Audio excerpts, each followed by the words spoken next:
Brigadier ருத்ரபிரதாப்பின் சகோதரர் பாகிஸ்தானுக்காக உளவு பார்த்ததாக பிடிபட்டுள்ளார். அவர் இந்து, அதனால் ஊடகங்களில் அது பற்றி எந்த செய்தியும் இல்லை. அவர் முஸ்லீமாக இருந்திருந்தால் அரசாங்கத்தின் கைப்பாவி ஊடகங்கள் இந்நேரம் அதை ஒவ்வொரு வீட்டிற்கும் பரப்பியிருக்கும். அவர் இந்துங்கிறதுனால எந்த ஊடகமும் இதை ஒரு பெரிய செய்தியாகவே போடல. இது இப்போ ரீசெண்டாக நடந்தது, இதுதான் பழைய செய்தி கிடையாது, இப்போ நடந்த செய்தி தான். இவர் ஒரு இந்துங்கிறதுனால தான் இந்த செய்தி மீடியாக்களில் வெளியிலேயே வரல. குற்றம் சாட்டப்பட்ட மகேந்திர சிங் ஜெய்சால்மாரில் உள்ள DRDO விருந்தினர் மாளிகையின் மேலாளராக உள்ளார். அவர் ISIக்காக உளவு பார்த்த குற்றச்சாட்டில் கைது செய்யப்பட்டுள்ளார். ஆதாரங்களின்படி அவர் இந்தியாவின் இராணுவ நடவடிக்கைகள் குறித்த ரகசிய தகவல்கள் பாகிஸ்தானுக்கு அனுப்பி வந்தார். கடந்த 4-5 ஆண்டுகளாக அவர் விருந்தினர் மாளிகையில் பணியமர்த்தப்பட்டு பல முக்கியமான ரகசிய தகவல்களை கசிய விட்டார். கவனிச்சிங்களா?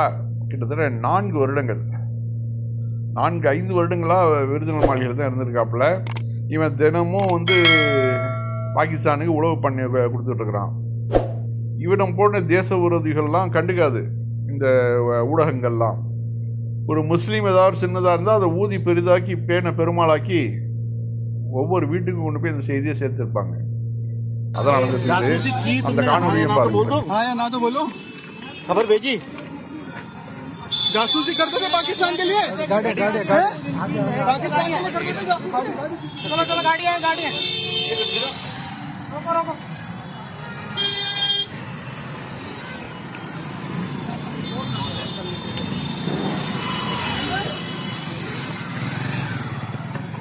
पाकिस्तान के लिए जासूसी करते थे।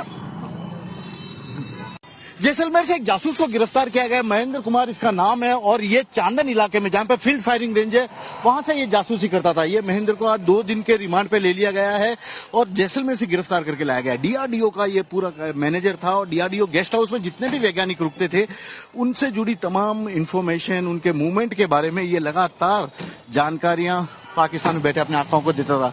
इसके फोन को सर्वेलेंस पे लिया गया था। फोन को सर्वेलेंस लेने के बाद कई सारे फाइनेंशियल ट्रांजैक्शन भी आए, यानी कि पाकिस्तान के आकाओं ने इसे पैसा भी दिया, इस तरह की जानकारी भी आई। फिलहाल तो अब जांच एजेंसियां इसे 2 दिन के रिमांड पर ले चुकी है और 2 दिन तक लगातार उससे पूछताछ की जाएगी। कई और लोगों के नाम भी सामने आ सकते हैं और ये भी पता लगेगा कि पाकिस्तान में अपने किन आकाओं को ये वैज्ञानिकों से जुड़ी जानकारी देता था। ऑपरेशन सिंदूर के दौरान उसने ये सब किया और यही मामला काफी गंभीर रूप से भी सामने आया है। इसके फोन कॉल के डिटेल